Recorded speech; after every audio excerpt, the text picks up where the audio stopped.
ओम शांति 17/9/2023 की प्रातः मुरली। बाप दादा मधुबन रिवाइज है 13/12/95। अव्यक्त मुरली है। व्यर्थ बोल डिस्टर्ब करने वाले बोल से स्वयं को मुक्त कर बोल की एकानामी करो। आज बाप दादा चारों ओर की आत्माओं को आप सभी के साथ देख रहे हैं। चारों ओर के बच्चे आकार रूप में बाप दादा के सामने हैं। डबल सभा साकारी और आकारी दोनों कितनी बड़ी सभा है।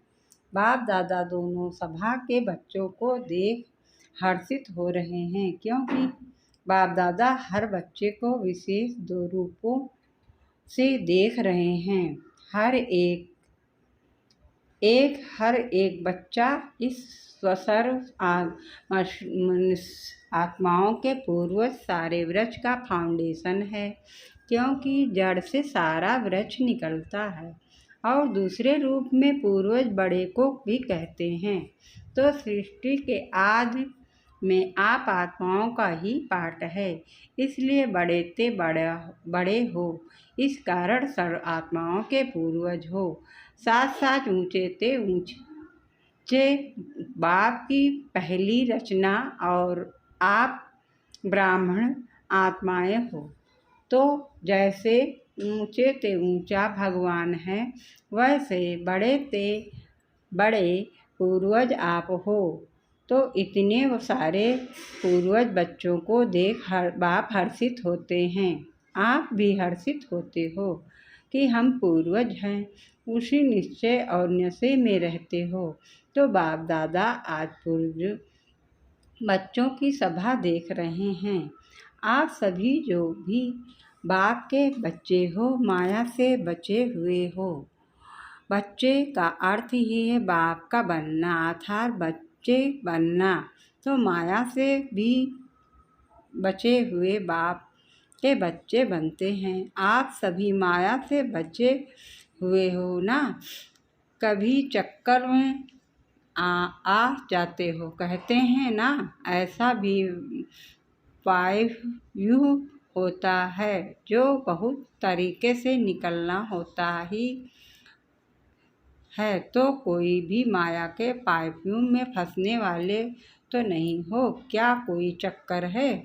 बचे हुए हो। हाँ जी, ऐसे नहीं करना कि यहाँ हाँ जी करके जाओ और वहाँ जाकर कहो कि ना जी।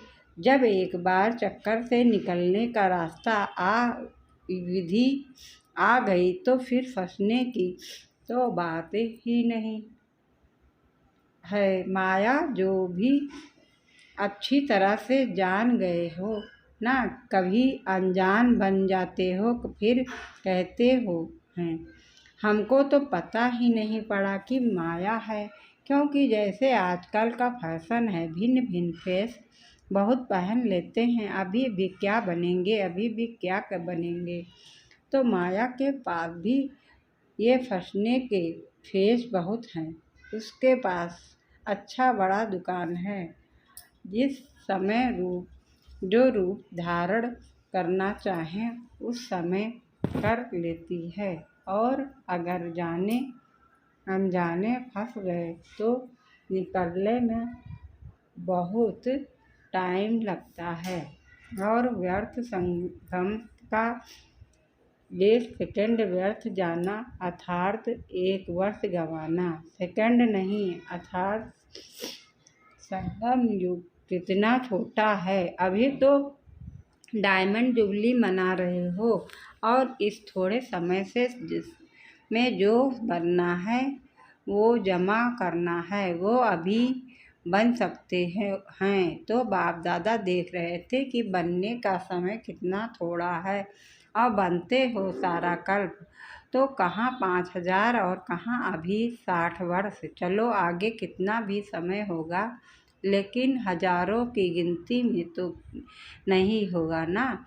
तो इस थोड़े से समय में राज्य अधिकारी बनने व रॉयल फैमिली में आने के लिए क्या करना होगा। वैसे संख्या के हिसाब से सतयुग में विश्व का तख्त सभी को तो मिल भी नहीं सकता। मानो पहले लक्ष्मी नारायण तो तख्त पर बैठेंगे, लेकिन जो पहले लक्ष्मी नारायण की रॉयल फैमिली है उन्हों को भी इतना भी ही सभी द्वारा स्नेह और सम्मान मिलता है।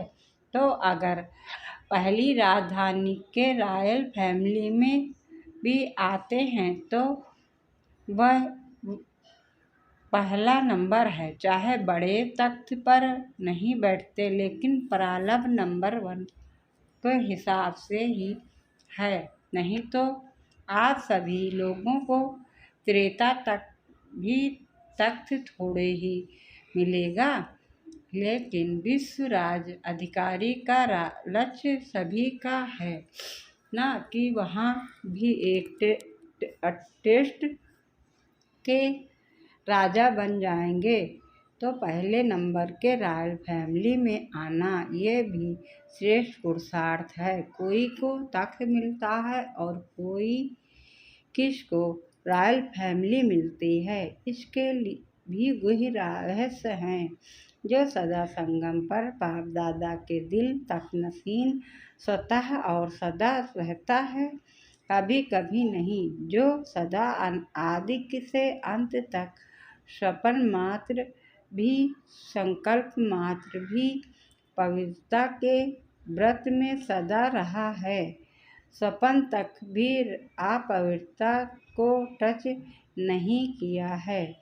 ऐसी श्रेष्ठ आत्माएं तक नसीन हो सकती हैं जिसके चारों ही सब्जेक्ट में अच्छे मार्क्स नंबर लिए हैं, आदि से अंत तक अच्छे नंबर के पास हुए हैं, उसी को ही पास विद ऑनर कहा जाता है। बीच बीच में मार्क्स कम हुई है, फिर मेकअप किया है मेकअप वाला नहीं, लेकिन आज से चारों ही सब्जेक्ट में पास बाप के दिल पसंद हैं वो तख्त ले सकता है। साथ साथ जो ब्राह्मण संसार में सर्व के प्यारे सर्व के सहयोगी रहे हैं, ब्राह्मण परिवार हर एक दिल से सम्मान करता है, ऐसा सम्मानधारी तख्त नसीन बन सकता है। अगर इन बातों में किसी न किसी में कमी है तो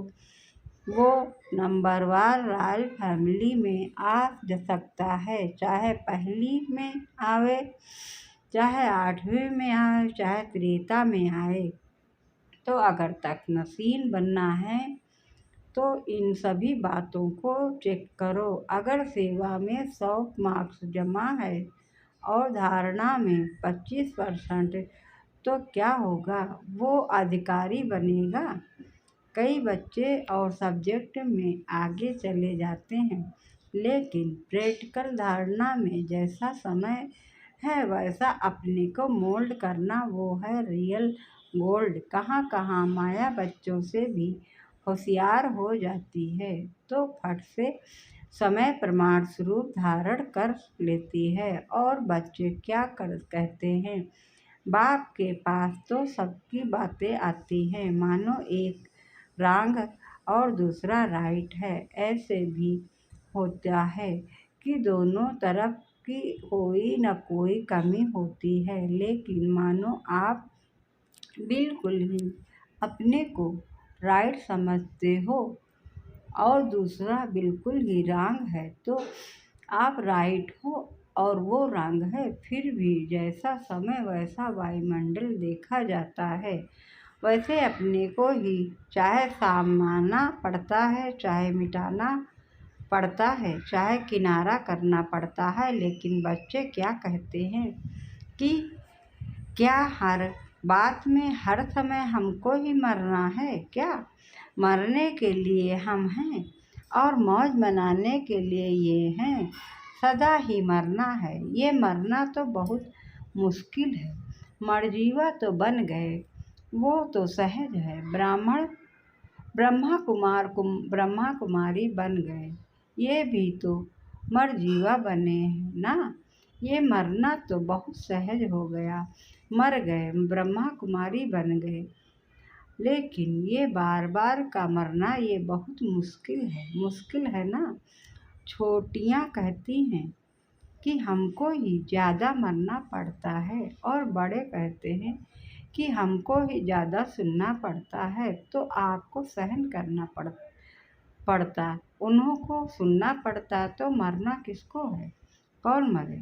एक मरे, दोनों मरे, दोनों ही मर गए तो बात खत्म, खेल खत्म। तो मरना आता है या थोड़ा मुश्किल लगता है, थोड़ा सांस हाँफता है, मुश्किल सांस निकलता है, तकलीफ होती है उस समय जब कहते हो कि क्या हमें ही मरना है, हमें ही बदलना है, क्या मेरी ही जिम्मेवारी है बदलने की? दूसरे की भी तो है, आधा आधा बांट लो, तुम इतना मरो, मैं इतना मरूं। बाप दादा को तो उस समय रहम भी बहुत आता है, लेकिन ये मरना मरना नहीं, ये मरना सदा के लिए जीना है। लोग कहते हैं ना कि बिना मरे स्वर्ग नहीं मिलेगा, तो उस मरने से तो स्वर्ग मिलता नहीं, लेकिन इस मरने से स्वर्ग का अधिकार जरूर मिलेगा। इसलिए ये मरना था स्वर्ग का अधिकारी बनना। डर जाते हो ना, मरना पड़ेगा, सहन करना पड़ेगा, तो ये छोटी बड़ी बात हो जाती है। आप सोचो, कोई भी डाकू या चोर है नहीं, लेकिन आपको डर बैठ गया कि डाकू है, चोर है, तो भय से क्या होता है? भय से या तो हार्ट नीचे ऊपर होगी या ब्लड प्रेशर नीचे ऊपर होगी, डर से होता है ना। तो डर जाते हो, मरना बड़ी बात नहीं, लेकिन आपका डर बड़ी बात बना देता है। फिर कहते हैं पता नहीं हमको क्या होता है, पता नहीं, लेकिन जैसे हिम्मत से मरजीवा बनने में भय नहीं किया, खुशी खुशी से किया। ऐसे खुशी खुशी से परिवर्तन करना है, मरना शब्द नहीं, लेकिन आपने मरना मरना शब्द कह दिया, इसलिए डर जाते हैं। वास्तव में ये मरना नहीं है, लेकिन अपने धारणा की सब्जेक्ट में नंबर लेना है। सहन करने में घबराओ मत। क्यों घबराते हो? क्योंकि समझते हो कि झूठी बात में हम सहन क्यों करें। लेकिन सहन करने की आज्ञा किसने दी है? झूठ बोलने वाले ने दी है। कई बच्चे सहन करते भी हैं, लेकिन मजबूरी से सहन करना और मोहब्बत से सहन करना, इसमें अंतर है। बात के कारण सहन नहीं करते हो, लेकिन बात की आज्ञा है, बाप की आज्ञा है सहनशील बनो, तो बाप की आज्ञा मानते हो, तो परमात्मा आज्ञा मानना ही एक खुशी की बात है ना, कि मजबूरी है तो कई बार सहन करते हो भी, लेकिन थोड़ा मिक्स होता है, मोहब्बत भी होती है, मजबूरी भी होती है। सहन कर ही रहे हो तो क्यों नहीं खुशी से ही करो, मजबूरी से क्या क्यों करो? वो व्यक्ति सामने आता है ना, तो मजबूरी लगती है, और बाप सामने आवे कि बाप की आज्ञा का पालन कर रहे हैं, तो मोहब्बत लगेगी, मजबूरी नहीं। तो ये बात शब्द नहीं सोचो, आजकल ये थोड़ा कॉमन हो गया है। मरना पड़ेगा, मरना पड़ेगा, कब तक मरना पड़ेगा? अंत तक, या 2 साल, 1 साल, 6 मास, फिर तो अच्छा मर जाएं, लेकिन कब तक मरना है? लेकिन यह मरना नहीं है, अधिकार पाना है। तो क्या करेंगे, मरेंगे या मरना? शब्द खत्म कर दो। मरना सोचते हो तो मरने से तो डर लगता है ना। देखो, अपना मृत्यु तो छोड़ो, कोई कोई तो दूसरे का मृत्यु देखकर भी डर जाते हैं। तो ये शब्द परिवर्तन करो, ऐसे ऐसे बोले नहीं बोलो, शुद्ध भाषा बोलो। ब्राह्मणों की डिक्शनरी में ये शब्द है ही नहीं। पता नहीं किसने शुरू किया है। किया तो आप लोगों में से है ना। आप माना जो सामने बैठे हैं वह नहीं, ब्राह्मणों ने ही किया है। बाप दादा ने ये तो एक मिसाल सुनाया, लेकिन सारे दिन में ऐसे व्यर्थ बोल और या मजाक के बोल बहुत बोलते हैं। अच्छे शब्द नहीं बोलेंगे, लेकिन कहेंगे मेरा भाव नहीं था, यह तो मजाक में कह दिया। तो ऐसा मजाक क्या? ब्राह्मण जीवन में आपके नियमों में है, लिखा हुआ तो नहीं है। कभी पढ़ा है कि मजाक कर सकते हैं? मजाक करो, लेकिन ज्ञान युक्त, योग युक्त। बाकी व्यर्थ मजाक किसको आप मजाक समझते हो, लेकिन दूसरे की स्थिति डगमग हो जाती है तो वह मजाक हुआ या दुख देना हुआ। तो आज बाप दादा ने देखा कि एक तो सभी पूर्वज हैं और दूसरा सबसे बड़े पूज आत्माएं भी आप हो। आप जैसी पूजा सारे कल्प में किसकी नहीं होती। तो पूर्वज भी हो और पूज भी, लेकिन पूज भी नंबरवार हैं। जो भी ब्राह्मण बनते हैं उनकी पूजा होती है, ज़रूर होती है, लेकिन जिसकी विधि पूर्वक होती है और जिसकी काम चलाऊ होती है। तो जो ब्राह्मण यहाँ भी योग में बैठते हैं, लेकिन काम चलाऊ कुछ नहीं किया, कुछ योग किया, कुछ व्यर्थ सोचा और कुछ शुभ सोचा, तो शब्द यह सब काम चलाऊ ना सफ़ेद बत्ती जल गई, काम पूरा हो गया। ऐसे धारणा में कभी काम चलाऊ बहुत होते हैं। कोई भी सर कम स्टार्स आएगा तो कहेंगे अभी तो ऐसे करेंगे, चलाओ। पीछे देखा जाएगा तो ऐसे की पूजा काम चलाऊ होती है। देखो लाखों शालिक राम बनाते हैं, लेकिन क्या होता है? विधि पूर्वक पूजा होती है, काम चलाऊ होती है ना। पाइप से नहला दिया और तिलक भी कटोरी भर के पंडित लोग ऐसे ऐसे कर देते हैं, छिड़क देते हैं, तिलक लग गया। ये क्या हुआ? काम चलाऊ हुआ ना। पूज सभी बनते हो, लेकिन कैसे पूज बनते हो? तो नंबरवार है। किसकी हर कर्म की पूजा होती है। दातून का भी दर्शन होता है।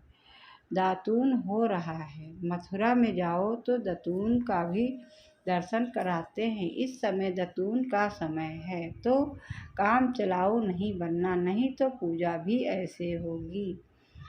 अच्छा सभी टीचर्स खुश हो या कोई इच्छा अभी भी मन में है। कोई भी इच्छा होगी तो अच्छा बनने नहीं देगी। या इच्छा पूर्ण करो या अच्छा बनो, आपके हाथ में है। और देखा जाता है कि इच्छा ऐसी चीज़ है, जैसे धूप में आप चलते हो तो आपकी परछाई आगे जाती है और आप उसको पकड़ने की कोशिश करो तो पकड़ी जाएगी, और आप पीट करके आ जाओ तो वो परछाई कहाँ जाएगी? आपके पीछे पीछे जाएगी। तो इच्छा अपने तरफ आकर्षित कर रुलाने वाली है, और इच्छा को छोड़ दो तो इच्छा आपके पीछे पीछे आएगी। मांगने वाला कभी भी संपन्न नहीं बन सकता। और कुछ नहीं मांगते हैं, लेकिन रॉयल मांग तो बहुत है, जानते हो ना। रॉयल मांग क्या है? आधा कल्प का कुछ नाम मिल जाए, कुछ शान मिल जाए, कभी हमारा भी नाम विशेष आत्माओं में आ जाए, हम भी बड़े भाइयों में गिने जाएं, हम भी बड़ी बहनों में गिने जाएं।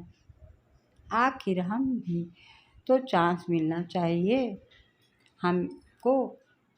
लेकिन जब तक मांगता हो तब कब तक कभी खुशी के खजाने से संपन्न नहीं हो सकते। ये मांग के पीछे या कोई भी हद की इच्छाओं के पीछे भागना ऐसे ही समझो जैसे मृग तृष्णा है। इससे सदा ही बच कर रहो। छोटा रहना कोई खराब बात नहीं है। छोटे सुभान अल्लाह हैं, क्योंकि बाप दादा के दिल पर नंबर आगे हैं। आधा कल्प की इच्छा का अनुभव करके देखा होगा तो रुलाती है या हंसाती है? रुलाती है ना। तो रावण की आज्ञा है रुलाओ। आप तो बाप के हो ना, तो बाप हंसाने वाला है या रुलाने वाला? आज बाप दादा विशेष इस अटेंशन दिला रहे हैं कि व्यर्थ बोल जो किसको भी अच्छे नहीं लगते। आपको अच्छा लगता है लेकिन दूसरों को अच्छा नहीं लगता तो सदा के लिए उस शब्द को समाप्त कर दो। ऐसे सारे दिन में अगर बाप दादा अपने पास बच्चों के शब्द नोट करें तो काफ़ी फाइल बन सकती है। ये अशब्द व्यर्थ शब्द जोर से बोलना, ये जोर से बोलना भी वास्तव में अनेकों को डिस्टर्ब करना है। ये नहीं बोलो मेरी तो आवाज़ ही बड़ा है। माया जीत बन सकते हो और आवाज़ जीत नहीं बन सकते। तो ऐसे किसी भी डिस्टर्ब करने वाले बोल और व्यर्थ बोल नहीं बोलो। बात होती है दो शब्दों की, लेकिन आधा घंटा उस शब्द में बोलते रहेंगे तो ये जो लंबा बोल बोलते हो, जो 4 शब्दों में काम हो सकता है, वो 12-15 शब्द में नहीं बोलो। आप लोगों को का स्लोगन है कम बोलो धीरे बोलो। जो कहते हैं ना हमारा आवाज़ बहुत बड़ा है, हम चाहते नहीं हैं लेकिन आवाज़ ही बड़ा है तो वो गले में एक स्लोगन लगाकर डाल लो। होता क्या है, आप लोग तो अपनी धुन में जोर से बोल रहे हो लेकिन आने जाने वाले सुन करके ये नहीं समझते हैं कि इसका आवाज़ बड़ा है। वो समझते हैं पता नहीं झगड़ा हो रहा है। तो ये भी डिससर्विस हुई। इसलिए आज का पाठ दे रहे हैं। व्यर्थ बोल या किसी को डिस्टर्ब करने वाले बोल से अपने को मुक्त करो। व्यर्थ बोल मुक्त, फिर देखो अव्यक्त फरिश्ता बनने से आपको बहुत मदद मिलेगी। बोल बोल बोल बोलते ही रहते हो। अगर बाप दादा टेप भरकर आपको सुनाए ना तो आपको भी हंसी आएगी।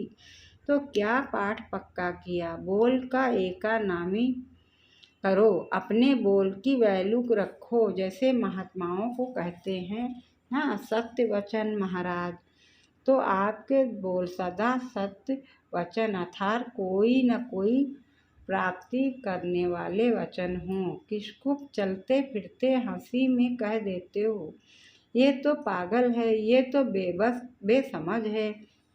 ऐसे कई शब्द बाप दादा अभी भूल गए हैं लेकिन सुनते हैं तो ब्राह्मणों के मुख से ऐसे शब्द निकलना, ये मानो आप सतवचन महाराज वाले किसी को श्राप देते हो। किसको श्रापित नहीं करो, सुख दो। युक्त बोलो और काम का बोलो, व्यर्थ नहीं बोलो। तो जब बोलना शुरू करते हो तो 1 घंटे में चेक करो कि कितने बोल व्यर्थ हुए और किसने सत्य वचन हुए कितने। आपको अपने बोल की वैल्यू का पता नहीं तो बोल की वैल्यू समझो। अशब्द नहीं बोलो, शुभ शब्द बोलो, क्योंकि अभी लास्ट मास है और आदि का मास डायमंड जुबली है। तो सारा साल डायमंड बनाएंगे या 6 मास बनेंगे? सारा साल बनेंगे ना। इसलिए बाप दादा डायमंड जुबली के पहले बच्चों को विशेष अटेंशन दिला रहे हैं। बाप दादा चारों ओर के दृश्य तो देखते ही रहते हैं, सारा दिन नहीं देखते रहते हैं, सेकंड में सब देख सकते हैं। तो पाठ पक्का किया, मुक्त बनना है या थोड़ा थोड़ा युक्त और थोड़ा थोड़ा मुक्त। हर एक अपने को देखो, ये नहीं शुरू करना कि बाबा ने वाणी चलाई फिर बोल रहा है, दूसरे को नहीं देखना, अपने को देखो। मैंने बाप की श्रीमत को कितना अपनाया, अभी तो एक दो को देखते हो ये कर रहा है, लेकिन जब अधिकार मिलने में वो नीच पद आ जाएगा तो उस समय आप साथ देंगे, उस समय देखेंगे, उस समय नहीं देखेंगे, फिर अभी क्यों देखते हो? अच्छा सभी मुक्त बनेंगे ना? सभी को पाठ याद है? कौन सा पाठ? व्यर्थ बोल मुक्त याद है? भूल तो नहीं गया? अच्छा, चारों ओर के पूर्वज आत्माओं को सदा इस निश्चय और नशे में रहने वाली श्रेष्ठ आत्माओं को सदा बाप की श्रीमत प्रमाण हर कर्म करने वाले कर्मयोगी आत्माओं को सदा दृढ़ संकल्प के बोल पाप के हर कदम पर कदम रखने वालों ले फॉलो फादर बच्चों को बहुत बहुत याद प्यार और नमस्ते। डबल विदेशियों को डबल नमस्ते। हम बच्चों की तरफ से बाप दादा को याद प्यार, गुड मॉर्निंग, नमस्ते नमस्ते नमस्ते। वरदान है, लौकिक को अलौकिक में परिवर्तन कर घर को मंदिर बनाने वाले आकर्षण मूर्त भव। लौकिक को अलौकिक में परिवर्तन कर घर को मंदिर बनाने वाले आकर्षण मूर्त भव। विस्तार से है, प्रवृत्ति में रहते घर को के वायुमंडल को ऐसा बनाओ जिसमें कोई भी लौकिकता न हो। कोई भी आए तो अनुभव करे कि यह अलौकिक है, लौकिक नहीं। यह साधारण घर नहीं लेकिन मंदिर है। यह पवित्र प्रवृत्ति वालों की सेवा का प्रत्यक्ष स्वरूप। स्थान भी सेवा करे, वायुमंडल भी सेवा करे। जैसे मंदिर का वायुमंडल सबको आकर्षित करता है, ऐसे आपके घर से पवित्रता की खुशबू आए तो वह खुशबू स्वतः चारों ओर फैलेगी और आकर्षित करेगी, सबको आकर्षित करेगी। स्लोगन है, मन बुद्धि को दृढ़ता से एकार कर कमजोरियों को भस्म कर दो, तब कहेंगे सच्चे योगी। मन बुद्धि को दृढ़ता से एकार कर कमजोरियों को भस्म कर दो, तब कहेंगे सच्चे योगी। अच्छा, ओम शांति, ओम शांति, ओम शांति। आज की सूचना है, आज अंतर्राष्ट्रीय योग दिवस, तीसरा रविवार है। शाम 6:30 से 7:30 बजे तक सभी भाई बहन योग अभ्यास में अनुभव करें कि मुझ आत्मा द्वारा पवित्रता की किरणें निकलकर सारे विश्व को पावन बना रही हैं। मैं मास्टर पतित पावन ये आत्मा हूँ। अच्छा, ओम शांति।